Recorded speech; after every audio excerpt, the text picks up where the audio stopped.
nañu fàttaliwaat jàngkati alxuraan yépp ñu wéyalaat seen njàngam alxuraan tey diis alxuraan seen bopp ci seen diggante ak ñuy xeex alxuraan loolu tamit boppam la waaye bokk yi invité nañ ci rajo bu ñuy wax TFM benn labbe ba wax na ba ne dañoo war di jàngale injiil bible ci daara alxuraan ndax alxuraan jàng ko jëriñ nit ñi dara maa du la jox métier bu ëllëg du la jox liggéey télé boobu mu doon jàll ki ko moom nee nañ am murid ñun tubaab yàggu ku bëgg a téléphoné dañuy xam saw tur xam fi nga dëkk fii ci dëkk bi waxante nañ ko mbooloo mu bari bëgg nañu dugg ci téléphone bi waaye bu ñu xamee ki nga doon rek doo jàll am na ñu ci def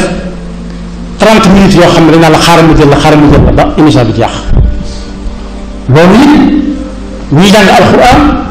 nañ gis suñu borom mu teg gi fi yu mel noonu bu fekkee dañuy waxtaan ci daara yi nag ba far labbe ñu kon maanu dañ leen doon wax maanootuñ gannaaw ne nañ jàngalee biibu ci daara yi moom maanootuñ léegi moom télévision bañ ko doon waxee ne nañ ak taalibe ko moom te nangoo nañ ko ak taalibeem yaxfirullahu lana wa lakum wa li saa'iril muslimin